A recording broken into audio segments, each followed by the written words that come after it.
Hai guys, kita bangkit berdiri yuk untuk memuji Tuhan. Kita lebih semangat, harus lebih semangat daripada yang di rumah. Dan juga yang di rumah jangan lupa lebih semangat ya memuji Tuhan. Yuk. Sebelum kita memuji Tuhan, kita berdoa dulu ya. Terima kasih ya Bapak untuk hari ini. Terima kasih buat kasih dan juga anugerah-Mu dalam kehidupan kami. Kami bisa berkumpul di tempat ini untuk memuji dan juga memuliakan nama-Mu ya Bapak. Terima kasih ya Bapak, berikan kami hati yang untuk sukacita dan juga bisa memuji dan juga memuliakan nama-Mu ya Bapak. Terima kasih ya Bapak, dalam nama Tuhan Yesus, haleluya, amin. Semangat ya, semangat. Yuk.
Sebelum kita masuk dalam firman, kita satukan hati kita untuk lebih mendekat kepada Tuhan dan juga kita masuk dalam hadirat-Nya. Kita menyanyikan lagu Alam Semesta. Nyatakan Dia layak dipuji dan disembah.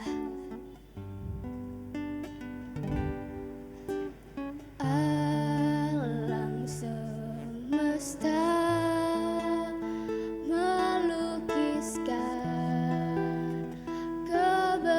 kebesaran Tuhan, bumi dan surga menyanyikan kemuliaan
baiknya Engkau.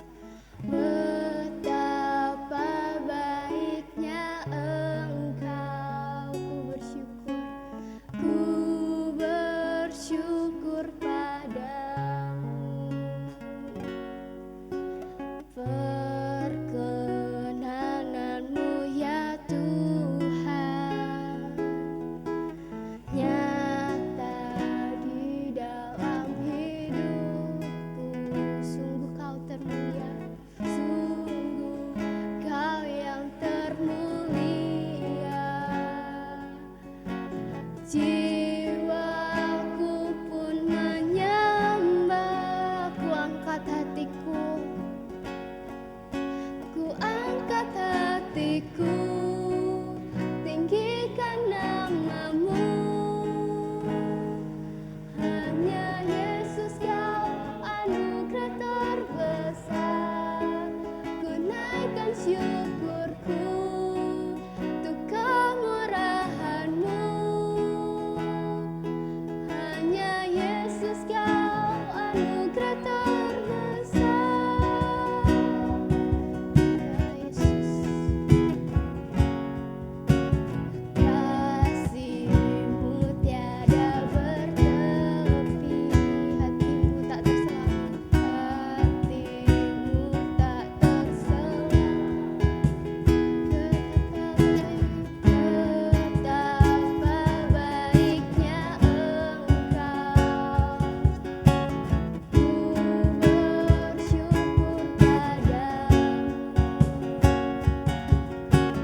Perkenananmu ya Tuhan nyata di dalam hidupku. Sungguh Kau yang termulia. Jiwaku pun menyembah, ku angkat hatiku, tinggikan namamu. Hanya Yesus Kau anugerah terbesar, ku naikkan syukurku untuk kemurahan-Mu. Hanya Yesus Kau anugerah terbesar, ku angkat hatiku, tinggikan namamu, sebab Kau layak Tuhan. Hanya Yesus Kau anugerah terbesar, ku naikkan syukurku untuk kemurahan-Mu. Hanya Yesus Kau anugerah terbesar. Hanya Yesus, hanya Yesus Kau anugerah terbesar. Hanya Yesus Kau anugerah terbesar. Terima kasih Yesus. Sebentar lagi kami akan mendengarkan sebagian pada firman-Mu. Bentuklah hati kami ya Bapa, seturut dengan firman-Mu, dan juga ajarkan kami untuk selalu taat dan patuh kepada-Mu. Terima kasih ya Bapa, dalam nama Tuhan Yesus, haleluya, amin. Shalom semua, apa kabar?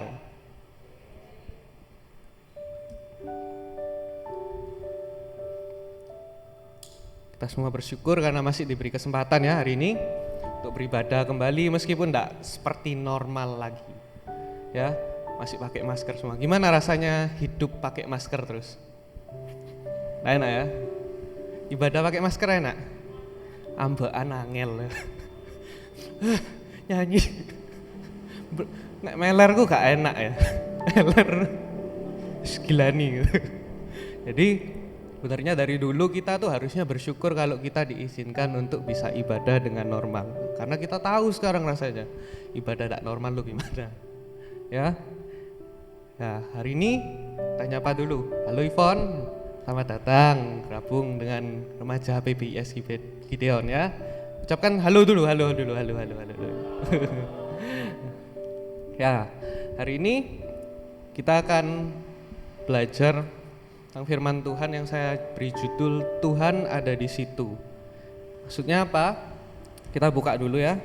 Di Yeskiel pasalnya yang ke-48 ayatnya yang terakhir.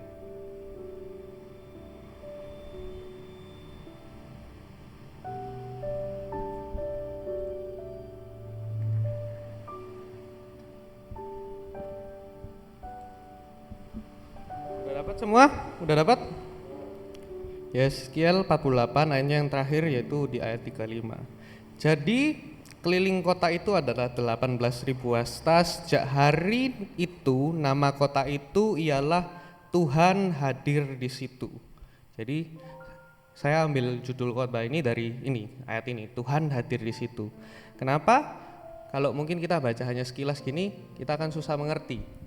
Maksudnya apa Tuhan hadir di situ? Jadi saya akan berikan gambaran besar tentang ayat ini, tentang cerita dari kitab Yeskiel ini. Kenapa? Karena saya baru sampai di pembacaan itu, kitab Yeskiel, baru selesai hari kemarin, kitab Yeskiel. Jadi saya berikan gambaran besarnya dulu agar kalian tuh ngerti, ya. Karena tapi tetap harus dibaca, bukan artinya yang saya bawakan ini isi keseluruhan itu enggak, kayak gambaran besarnya. Jadi kitab Yeskiel ini ditulis oleh Nabi Yeskiel, ya. Jadi kitab ini menceritakan tentang ketika bangsa Israel sedang di dalam masa pembuangan. Sedang di dalam masa pembuangan karena pemberontakan mereka, karena kesalahan dan dosa mereka, mereka dibuang oleh Tuhan. Ya. Jadi latar belakang kisah dari kitab ini adalah di mana bangsa ini sedang dibuang. Ya. Lalu Tuhan itu memulihkan keadaan bangsa Israel ini di akhir, bukan artinya dalam artian sudah dipulihkan, tapi Tuhan memberikan gambaran besar kalau bangsa ini akan dipulihkan, kalau bangsa Israel ini bakal dipulihkan. Sampai tadi muncul kata-kata di sana, ketika semua orang melihat kota itu, mereka berkata Tuhan ada di situ. Ya, ngerti gak sampai sini? Jadi pembawaannya di mana dari titik bukan 0 tapi minus. Bangsa ini sedang dalam pembuangan, sedang dijajah. Bahkan bangsa mereka sendiri dan negara mereka tuh hanya sisa reruntuhan-reruntuhan saja. Jadi kisah ini sangat menarik. Kenapa? Karena saya bisa katakan kalau dalam Alkitab dikatakan oleh Mazmur itu keadaan mereka itu seperti orang yang bermimpi suatu saat. Kenapa? Karena dari titik 0, dari titik di mana tidak ada sama sekali harapan untuk bisa kembali, untuk bisa pulih sebenarnya.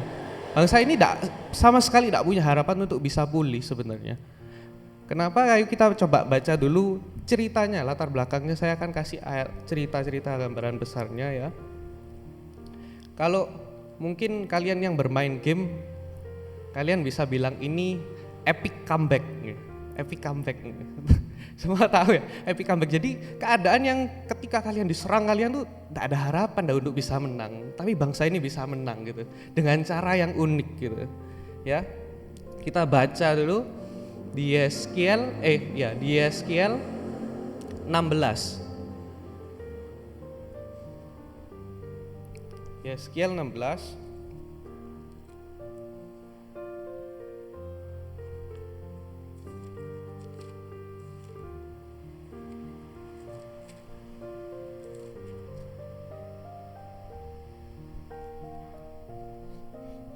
Jadi ini dikatakan judulnya sudah dapat semua ya. Yeskiel 16, Allah memungut Yerusalem menjadi istrinya. Ya, jadi di sini Tuhan menuliskan latar belakang bangsa ini. Ya. Ini dari sudut pandang Tuhan, dari apa yang Tuhan mau omongkan kepada bangsa ini. Dikatakan, kita baca sama-sama, lalu datanglah firman Tuhan kepadaku.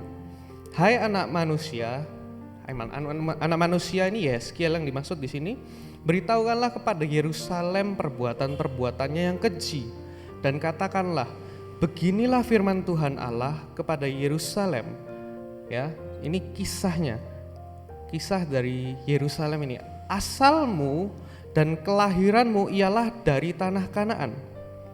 Ayahmu ialah orang Amori dan ibumu orang Heti. Kelahiranmu begini. Waktu engkau dilahirkan, pusatmu tidak dipotong dan engkau tidak dibasuh dengan air supaya bersih. Juga dengan garam pun kau tidak digosok atau dibedungi dengan lampin. Tidak seorang pun merasa sayang kepadamu sehingga diperbuatnya hal-hal itu kepadamu. Ya, dikatakan di sana tidak seorang pun merasa sayang kepadamu sehingga diperbuatnya hal-hal itu kepadamu. Dan dari rasa belas kasihan, malahan engkau tuh dibuang ke ladang oleh karena orang pandang enteng kepadamu pada hari lahirmu. Ayat yang ke-6, maka aku lalu dari situ dan kulihat engkau menendang-nendang dengan kakimu sambil berlumuran darah, dan aku berkata kepadamu dalam keadaan berlumuran darah itu, engkau harus hidup dan jadilah besar seperti tumbuh-tumbuhan di ladang. Engkau menjadi besar dan sudah cukup umur, bahkan sudah sampai pada masa mudamu, maka buah dadamu sudah montok, rambutmu sudah tumbuh, tetapi engkau dalam keadaan telanjang bugil. Maka aku lalu dari situ dan aku melihat engkau, sungguh engkau sudah sampai pada masa cinta berahi. Aku menghamparkan kainku kepadamu dan menutupi auratmu. Dengan sumpah aku mengadakan perjanjian dengan engkau. Demikianlah firman Tuhan Allah. Dan dengan itu engkau aku punya. Aku membasuh engkau dengan air untuk membersihkan darahmu daripadamu, dan aku mengurapi engkau dengan minyak. Aku mengenakan pakaian berwarna-warna kepadamu dan memberikan engkau sandal-sandal dari kulit lumba-lumba dan tutup kepala dari lenan halus dan selendang dari sutra. Dan aku menghiasi engkau dengan perhiasan-perhiasan dan mengenakan gelang pada tanganmu dan kalung pada lehermu. Dan aku mengenakan anting-anting pada hidungmu dan anting-anting pada telingamu dan mahkota kemuliaan di atas kepalamu.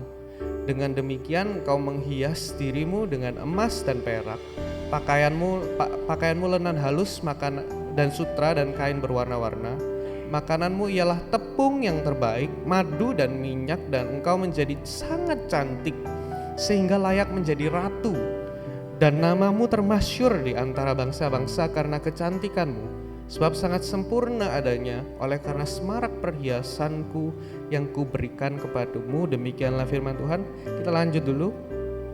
Ayat 15, tetapi engkau mengandalkan kecantikanmu dan engkau seumpama bersundal dalam menggagarkan ketermasyuranmu, dan engkau menghamburkan persundalanmu kepada setiap orang yang lewat.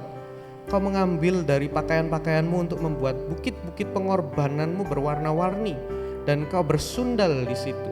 Seperti itu belum pernah terjadi dan tidak akan ada lagi. Engkau mengambil juga perhiasan-perhiasanmu dan dibuat dari emasku dan perakku yang kuberikan kepadamu, dan engkau membuat bagimu patung-patung lelaki dan engkau bersundal dengan mereka, dan seterusnya. Coba kita buka lagi cerita yang lain tentang bangsa ini, latar belakangnya di Yeskiel 13 ayat 1 sampai 10. Sudah dapat ya? Yeskiel 13 ayat 1 sampai 10. Hukuman terhadap nabi-nabi palsu. Kemudian datanglah firman Tuhan kepadaku, hai anak manusia, bernubuatlah melawan nabi-nabi Israel. Bernubuatlah dan katakanlah pada mereka yang bernubuat sesuka hatinya saja. Dengan firman Tuhan, beginilah firman Tuhan Allah, celakalah nabi-nabi yang bebal, yang mengikuti bisikan hatinya sendiri, dan yang tidak melihat sesuatu penglihatan, seperti anjing hutan di tengah-tengah reruntuhan. Begitulah nabi-nabimu, hai Israel. Kamu tidak mempertahankan lobang-lobang pada tembokmu dan tidak mendirikan tembok sekeliling rumah Israel, supaya mereka pada hari Tuhan, penglihatan mereka menipu dan tenungan mereka adalah bohong. Mereka berkata, demikianlah firman Tuhan, padahal Tuhan tidak mengutus mereka, dan mereka menanti firman itu digenapinya. Bukankah penglihatan tipuan yang kamu lihat dan tenungan bohong yang kamu katakan? Kalau kamu berkata, demikianlah firman Tuhan, padahal aku tidak berbicara. Sebab itu beginilah firman Tuhan Allah, oleh karena kamu mengatakan kata-kata dusta dan melihat perkara-perkara bohong, maka aku akan menjadi lawanmu. Demikianlah firman Tuhan Allah, aku akan mengancungkan tanganku melawan nabi-nabi yang melihat perkara-perkara yang menipu dan mengucapkan tenungan-tenungan bohong. Mereka tidak termasuk perkumpulan umatku dan tidak akan tercatat dalam daftar kaum Israel, dan tidak akan masuk lagi di tanah Israel. Dan kamu akan mengetahui bahwa akulah Tuhan. Oleh karena ya sungguh karena mereka menyesatkan umatku dengan mengatakan damai sejahtera, padahal sama sekali tidak ada damai sejahtera. Mereka itu mendirikan tembok dan lihat mereka mengapurnya, dan seterusnya. Dari sini kita bisa lihat gambaran besar tentang cerita dari kitab ini, ya, dimana tadi dikatakan sebenarnya bangsa Israel ini dipungut oleh Tuhan, Yerusalem ini dipungut oleh Allah, ya, bahkan tidak ada yang sayang kepada mereka. Tuhan menghiasi mereka, Tuhan menemani mereka sampai mereka tumbuh dewasa, tetapi dikatakan apa? Mereka bersundal, mereka berselingkuh. Dengan apa? Itu tadi pasti kiasan gitu. Tapi kalau kita baca keseluruhan nanti di kitab Yeskiel ini, artinya mereka itu menyembah dewa-dewa lain, menyembah dewa-dewa lain selain Tuhan. Padahal Tuhanlah yang memungut mereka, Tuhanlah yang menemani mereka, Tuhanlah yang menghiasi mereka sampai dia itu tumbuh cantik. Tapi dikatakan apa? Mereka bersundal. Ya, tidak cukup sampai di sana, dikatakan tadi kita baca bahwa nabi-nabi di sana mereka sesat. Mereka berkata damai sejahtera, tapi tidak ada sama sekali damai sejahtera. Mereka berkata Tuhan berfirman, tapi Tuhan tidak mengatakan itu. Jadi keadaan bangsa ini sebenarnya benar-benar kacau. Itu sebabnya Tuhan membuang mereka. Ya, keadaan bangsa ini tidak ada baiknya sampai Tuhan jengkel, geram, sampai Tuhan itu gemes ya. Akhirnya dibuang mereka ini. Nah, kalau kita lihat dari kisah tadi itu, sampai di pembuangan pun mereka tidak bertobat. Mereka tidak bertobat dari jalannya, ya. Tapi di akhir cerita seperti yang kita baca tadi, itu sesuatu yang tidak masuk akal. Tuhan memulihkan bangsa itu. Sampai orang-orang yang melihat mereka berkata, Isa bilang, Tuhan ada di situ. Tuhan hadir di situ.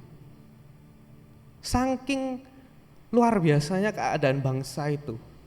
Dari reruntuhan, dari hal yang mustahil itu, Tuhan ubahkan itu. Ya. Dari kisah ini sebenarnya kita bisa melihat dua sudut pandang. Sudut pandang pertama kita bisa lihat dari bangsa ini, bahwa kita bisa lihat segala sesuatu tidak ada yang tidak mungkin buat Tuhan. Amin. Segala sesuatu yang kita anggap tidak ada, tidak bisa, tidak ada harapan, kita mikir, sudahlah, mending menyerah gitu. Mending aku tetap tinggal di zona ini, hidup seperti ini, karena tidak mungkin aku bisa kembali. Mungkin ada dari kita yang sedang dalam kondisi seperti itu, ataupun yang menonton. Aku ini pecandu apapun itu, aku tidak bisa sudah kembali, aku tidak bisa normal. Tapi kita bisa lihat kalau di sini dari sesuatu yang negatif, dari sesuatu yang minus, Tuhan bisa pulihkan itu. Jika kalian berkata, aku ini hidup dari keluarga yang kurang mampu, aku tinggal dengan suasana atau lingkungan orang tua yang omong kasar, omong kotor, suka menggoblok-goblokkan aku. Bahkan kita mungkin tinggal dalam keluarga yang broken home. Entah orang tua kita tidak ada dua-duanya, atau salah satu tidak ada. Dan kita berkata, sudah tidak bisa. Ketahuilah bahwa Tuhan tidak pernah melihat itu sebagai Tuhan tidak bisa melihat itu sebagai alasan kita untuk tidak berhasil. Ketika kita menyerahkan hidup kita, tidak ada kata tidak berhasil, tidak ada kata tidak dapat pulih. Semua bisa pulih ketika kita percaya pada Tuhan. Tuhan tidak peduli latar belakangmu. Latar belakangmu tidak menentukan masa depanmu seperti apa ketika kita sudah menyerahkan sepenuhnya di tangan Tuhan. Ya, bisa lihat di sini. Pasti masih ada harapan di situ. Pasti masih ada harapan sekalipun orang bilang tidak ada. Kalian tahu semua tentang kisah Zakius? Tahu yang dibangkitkan oleh Tuhan? Kalian bayangkan cerita itu. Zakius sedang dalam kubur, dibalut tidak bisa bergerak, tidak bisa bernafas. Tuhan bilang, bangkit, keluarlah Zakius. Apa yang terjadi? Keluar kan? Siapa yang bisa melawan kematian? Ketika kematian itu datang, sepertinya tidak ada harapan, ya kan? Tapi ketika di situ Lazarus ini bisa keluar. Maaf, saya salah. Lazarus, bukan Zakius ya. Zakius pemungut cukai ya. Lazarus. Ketika saat itu Lazarus keluar, dia keluar. Jadi kematian pun tidak bisa menjadi alasan buat Tuhan untuk tidak menolong kita, untuk mengubah masa depan kita. Asal kita mau berusaha, ya, asal kita mau menyerahkan dan dekat kepada Tuhan. Itu dari sisi bangsa Israel yang dipulihkan, ya. Tapi hari ini kita akan belajar dari sisi Nabi Yeskiel ini. Kita bisa melihat hal yang baik ketika di bangsa Israel, tapi di sisi Nabi Yeskiel ini kita harus pelajari orang ini. Kita harus pelajari nabi yang luar biasa ini. Ya. Kenapa? Karena saya yakin kalau tidak ada nabi ini, tidak akan ada suatu perubahan. Tidak akan ada sesuatu yang berubah jika tidak ada orang ini. Ya mungkin Tuhan bisa memakai orang lain. Tapi Yeskiel ada di cerita ini, dia artinya memberikan hidupnya untuk mau mengubah. Ya. Kita coba lihat dari cerita tadi, Nabi Yeskiel ini adalah satu-satunya nabi mungkin yang masih benar pada zamannya. Ya. Karena dikatakan tadi bahwa semua nabi memberitakan hal yang bohong. Mereka berkata, Tuhan berfirman tapi Tuhan tidak melakukan itu. Ya. Tuhan berfirman tapi Tuhan tidak melakukan. Jadi keadaan Nabi Yeskiel benar-benar dalam keadaan yang seharusnya dia tidak usah melakukan itu. Seharusnya dia tidak usah sok suci lah. Bisa saja dia ikut-ikutan. Bisa saja dia berpura-pura juga. Kalian tahu kan kalau dikucilkan gimana perasaannya? Mungkin ada pernah dari kalian dikucilkan? Ada yang pernah? Pernah ya dikucilkan? Saya tidak pernah sih masih untuknya. Saya yang mengucilkan dulu dan saya merasa bersalah. Tapi perasaan orang yang dikucilkan itu benar-benar tidak enak. Dan tidak sedikit banyak orang yang memilih untuk bunuh diri ketika dikucilkan. Banyak orang yang memilih untuk, ya sudahlah, aku ikut-ikutan saja. Daripada aku dikucilkan, mending aku ikut-ikutan saja. Daripada aku tidak ditemani sama si A, aku ikut omong kotor aja dah. Daripada tidak ditemani si B, aku ikut omong kotor lah. Rokok. Daripada aku tidak gumbul sama golongan ini, aku ikutlah bergosip lah. Gosip kan dosa-dosa yang enteng, cuman gosip. Ada yang pernah seperti itu? Kenyataannya sekarang dunia seperti itu. Dunia menghimpit orang-orang agar tidak berbuat benar. Dengan mengucilkan orang yang tidak sesuai atau tidak sama pola pikirnya. Ya. Tapi yang dilakukan Nabi Yeskiel apa? Dia tidak peduli. Dia tidak peduli. Dia tidak peduli ketika dia akan dikucilkan oleh teman-teman nabi-nabi yang lain. Dia mungkin berkata, aku gak ngurus, aku gak peduli mau kucil. Bahkan kalau kita baca nabi ini, nabi yang sedikit dalam tanda kutip gak masuk akal gitu. Gak masuk akal, kenapa? Karena kata-kata dalam nubuatan nabi ini semua tentang bencana. Kamu akan dihukum karena kamu sudah melawan Tuhan dan gini dan seterusnya, banyak hal. Tuhan menyuruh nabi ini untuk menyampaikan hukuman Allah. Mungkin akan mudah bagi kita ketika kita menyampaikan sesuatu yang baik. Bener? Bener apa bener? Kalau kita disuruh sampaikan, Bes, kamu dapat hadiah.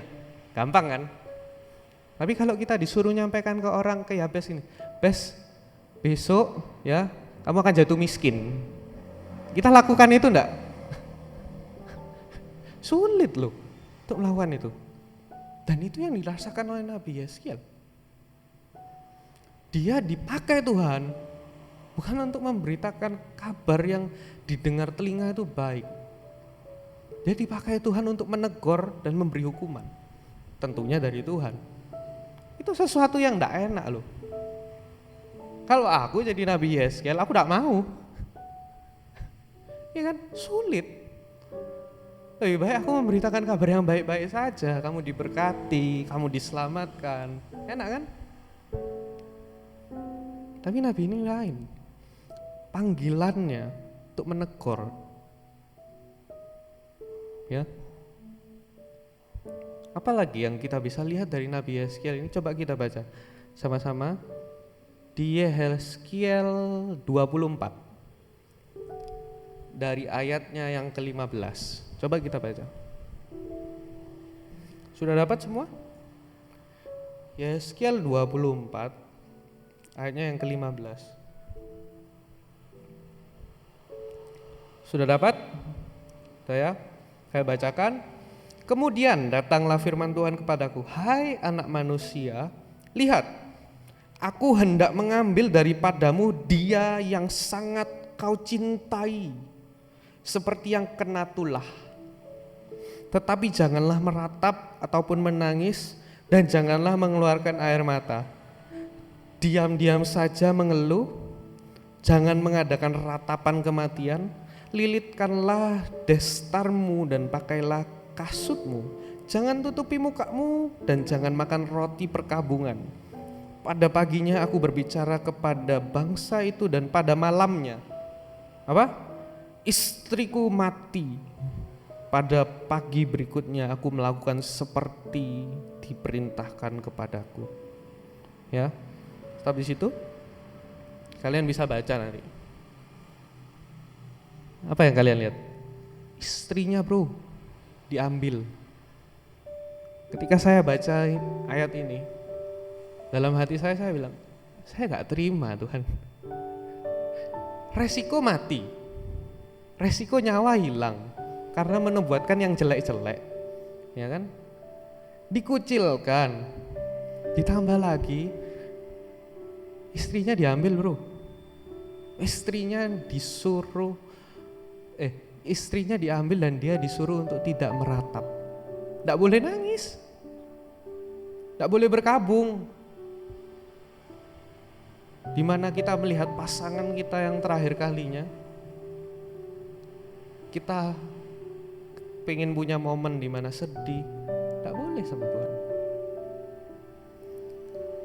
Jadi cerita ini istrinya diambil dan dia tidak boleh berkabung, itu seperti suatu tanda.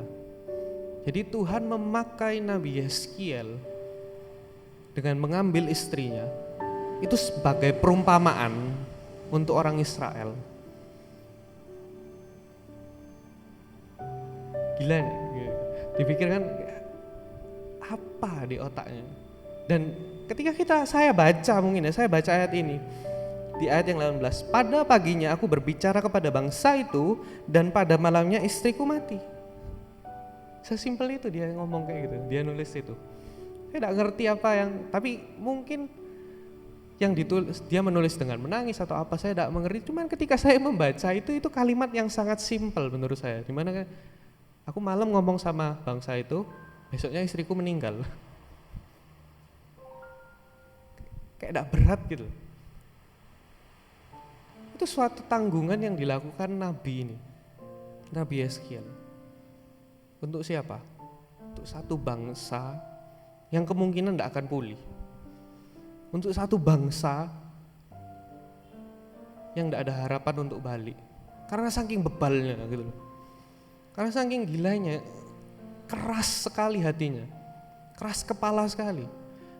Kalau kita di posisi itu mungkin, kita akan berkata apa? Tidak wis Tuhan,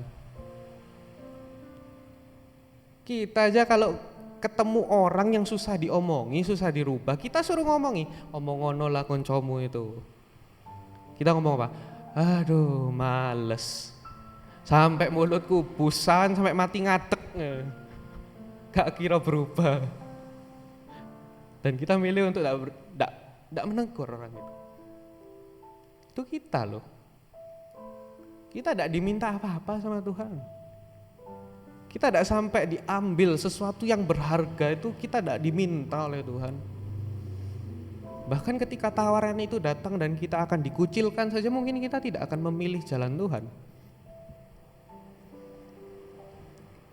Lebih baik aku diem, wis aman, daripada aku jadi dikucilkan, daripada aku tidak punya teman, mending diem aja.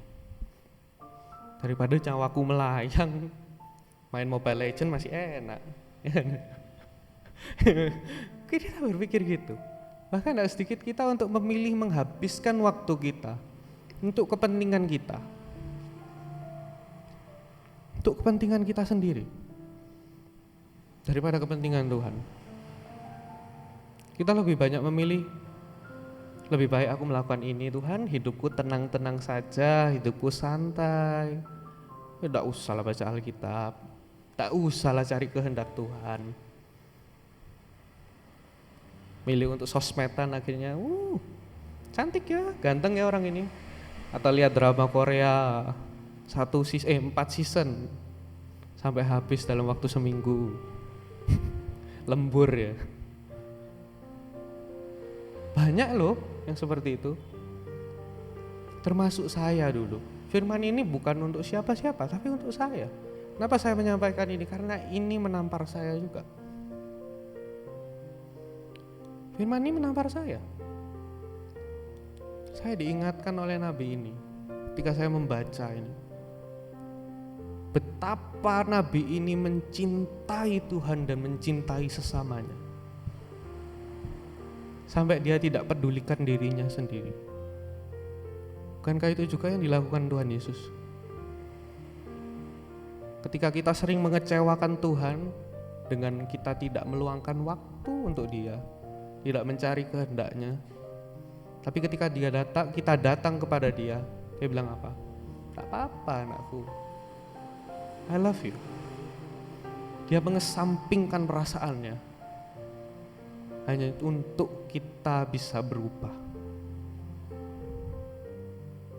Dimana ketika kita sendiri mungkin tidak akan berubah. Berapa kali kita jatuh di lubang yang sama, di dosa yang sama, tapi Tuhan datang menghampiri kita, it's okay, ayo bangkit lagi. How much? Berapa sering Tuhan melakukan itu? Kalian pikir, kita pikir Tuhan tidak punya hati? Tuhan punya loh. Dia bisa untuk jengkel, Dia bisa marah, Dia bisa tidak menganggap kita, tapi Dia kesampingkan itu. Dia tahu, Dia Tuhan yang Maha Tahu, kalau kita tidak akan berubah mungkin. Tapi Dia tetap melakukan bagiannya, mengasihi kita, menerima kita. Bisa lihat di sini, betapa Tuhan tuh cinta sama kita. Melalui Nabi Yeskiel ini kita bisa lihat, segitunya loh Tuhan sayang sama kita. Mana bagian kita sekarang? Mau sampai kapan kita mau terus egois dan mementingkan kepikiran kita sendiri, mementingkan keinginan kita sendiri? Dunia ini sudah banyak dengan orang yang egois dengan kepentingannya masing-masing, menghalalkan segala cara untuk mencapai tujuan. Tapi dunia ini kekurangan orang-orang yang rindu untuk memulihkan bangsa ini.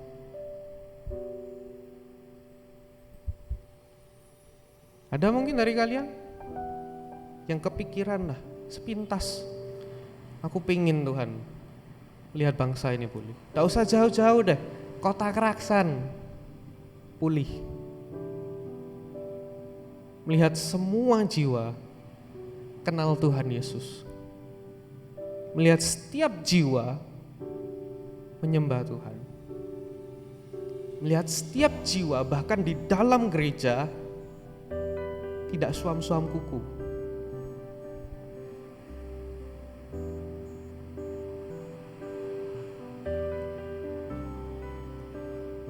Orang yang harus dirubah bukan hanya di luar, bro.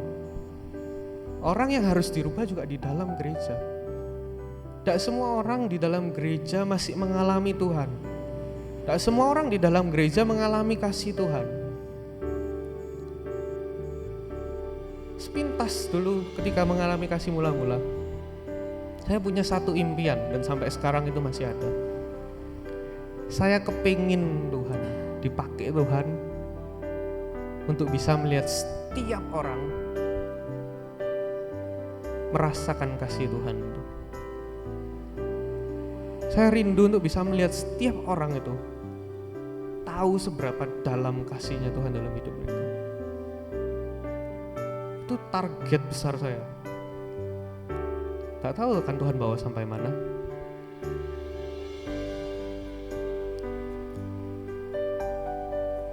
Tapi mungkin saya masih sering mementingkan diri saya sendiri.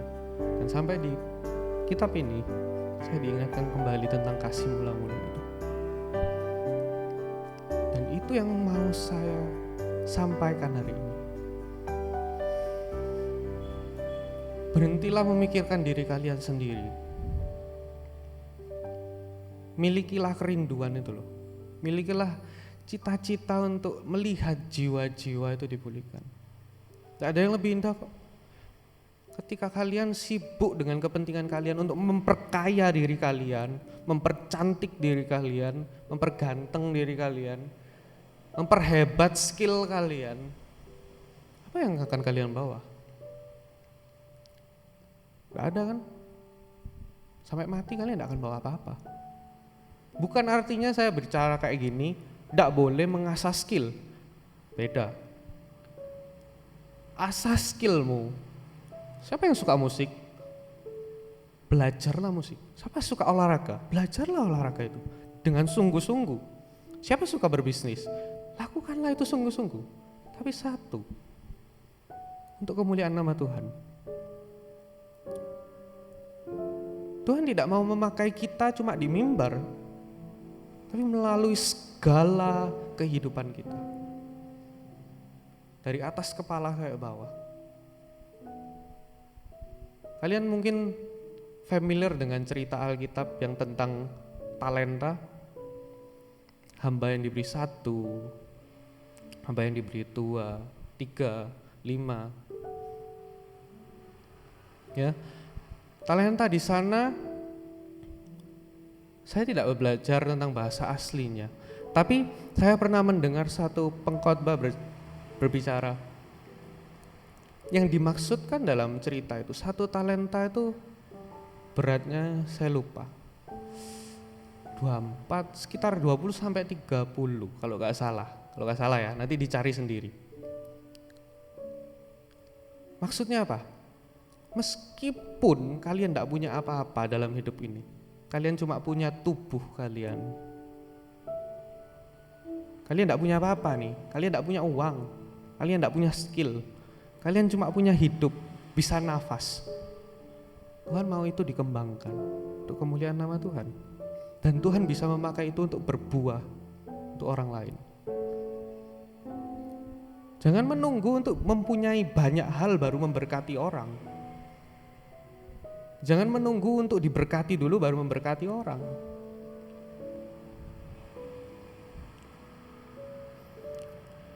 Berhenti egois gitu loh. Berhenti egois.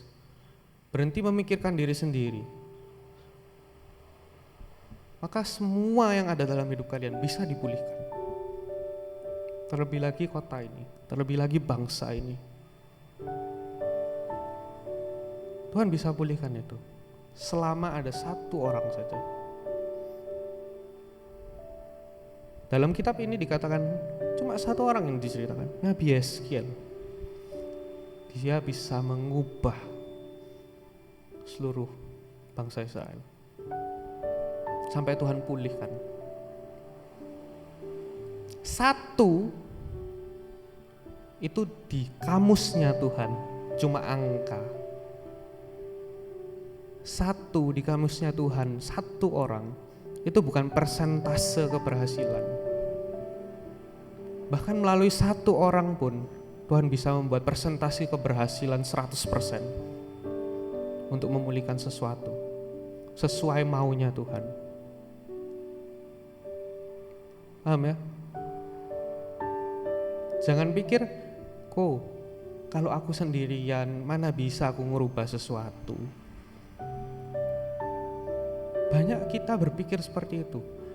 Bagaimana aku bisa mengubah keluargaku hanya seorang diri? Bagaimana aku bisa mengubah seisi kota bahkan Indonesia ini? Seorang diri. Jawabannya bisa. Siapa yang bilang gak bisa? Sekarang ada sosial media kok. Kalian bisa menjangkau banyak orang lewat situ. Apa yang kalian ucapkan di sosial media direkam. Bahkan seluruh dunia bisa mendengar. Satu orang yang mau bertobat bisa mengubah seluruh dunia melalui satu orang. Bukan hanya satu orang, melalui satu orang. Melalui kita akan ada orang yang dipulihkan lagi. Melalui orang yang dipulihkan itu akan memulihkan orang lain lagi. Akan menjadi berlipat-lipat sehingga dunia ini dipulihkan. Butuh satu. Mulai dari kita. Satu. Jangan berpikir aku cuma sendiri. Enggak. Kamu sendiri pun kamu bisa merubah seluruh dunia ini. Asal kamu cinta Tuhan. Asal kamu bisa mencintai sesamamu. Kalau disuruh memaafkan saja sulit, gimana? Bahkan Nabi ini, Nabi Yeskiel ini, dia sama sekali tidak dihargai. Bahkan Tuhan Yesus berkata apa? Dia datang kepada kepunyaannya, tapi tidak seorang pun mengenalnya. Ya, Tuhan Yesus itu seorang datang, seorang diri. Tapi melalui dia banyak orang diselamatkan. Bahkan seisi dunia diselamatkan. Rancangannya digenapi. Rancangan Tuhan ingin digenapi saat ini. Melalui satu orang yang mau mencintai dia, mau mencintai pasangan, mencintai sesamanya. Jangan egois ya. Coba kita baca di Yeskiel 47. Ini ayat yang terakhir kita akan baca.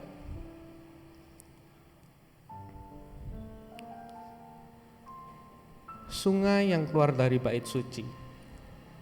Kemudian ia membawa aku kembali ke pintu bait suci, dan sungguh ada air keluar dari bawah ambang pintu bait suci itu dan mengalir menuju ke timur, sebab bait suci juga menghadap ke timur. Dan air itu mengalir dari bawah bagian samping kanan dari bait suci itu, sebelah selatan Mesbah. Lalu diiringnya aku keluar melalui pintu gerbang utara, dan di bawahnya aku berkeliling dari luar menuju pintu gerbang luar yang menghadap ke timur. Sungguh air itu membual dari sebelah selatan. Sedang orang itu pergi ke arah timur, memegang tali pengukur di tangan. Ia mengukur 1000 hasta dan menyuruh aku masuk dalam air itu. Maka dalamnya sampai di pergelangan kaki. Ia mengukur 1000 hasta lagi dan menyuruh aku masuk sekali lagi dalam air. Sekarang sudah sampai di lutut.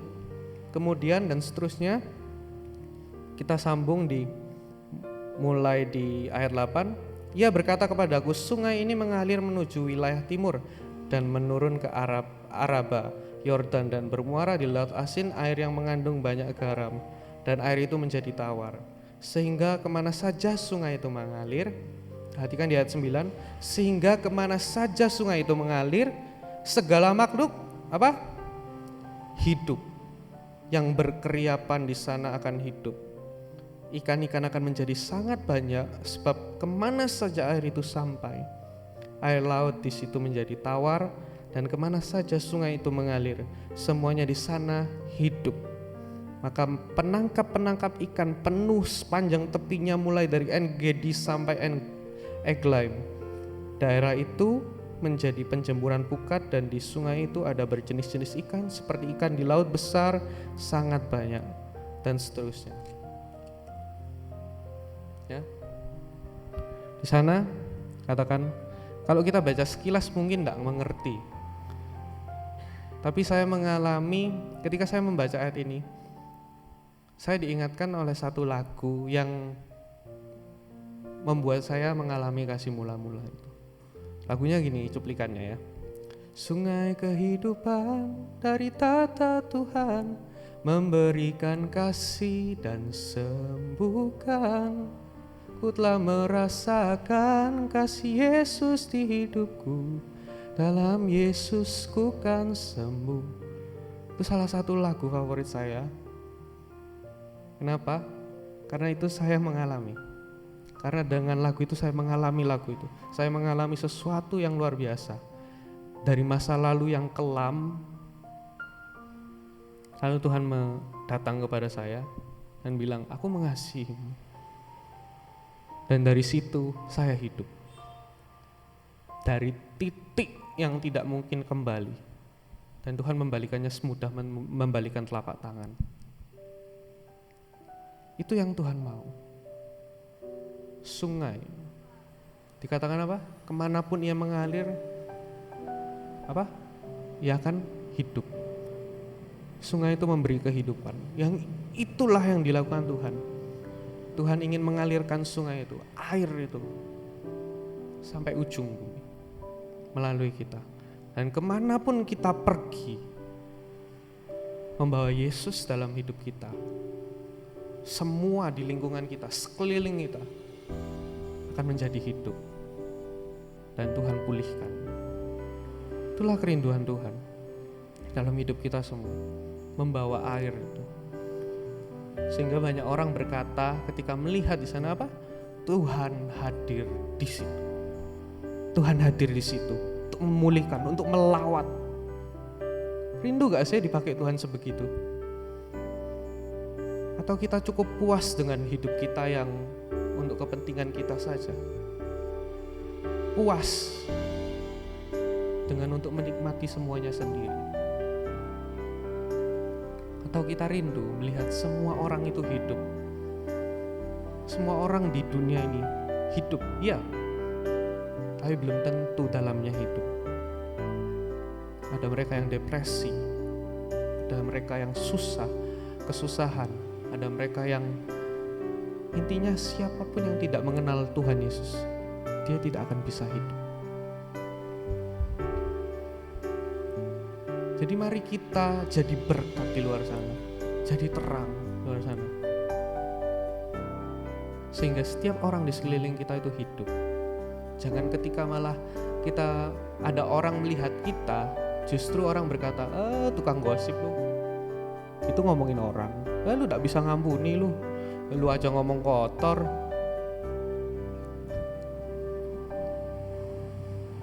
Lu aja males-malesan kok. Jangan sampai orang melihat kita seperti itu.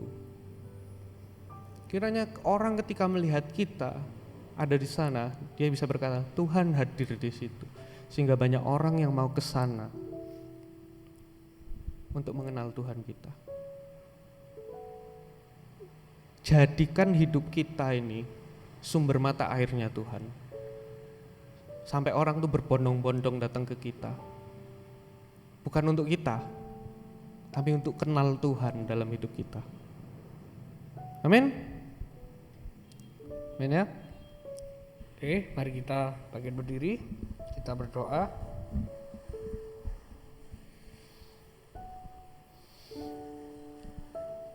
Terima kasih Tuhan untuk kesempatan-Mu Tuhan bagi setiap kami, untuk kami boleh kembali Tuhan beribadah. Walaupun di tengah keterbatasan ini Tuhan, tapi kami percaya kami punya Allah yang tidak terbatas, yang terus menguasai hidup kami, menguasai jiwa kami, untuk kami terus Tuhan memiliki persekutuan dengan Engkau, sehingga dimanapun kami berada, orang lain bisa melihat bahwa ada Tuhan dalam hidup kita semua. Kami percaya Tuhan, penyertaan-Mu, perlindungan-Mu nyata bagi setiap kami, baik dari hari ini sampai Engkau datang yang kedua kalinya Tuhan. Dan kami percaya kasih-Mu terus ada, tuntunan Roh Kudus-Mu terus selalu memimpin, membawa kami kepada kehidupan kami yang lebih baik, yang lebih berkenan di hadapan Tuhan. Sementara kami akan pulang Tuhan, Kau melindungi kami semua dalam perjalanan pulang. Tiba sampai di rumah dengan selamat, bertemu keluarga, jadi berkat bagi banyak orang. Terima kasih Tuhan Yesus, kami serahkan seluruh rangkaian ibadah kami untuk kemuliaan nama-Mu. Dalam nama Tuhan Yesus kami sudah berdoa. Haleluya. Amin.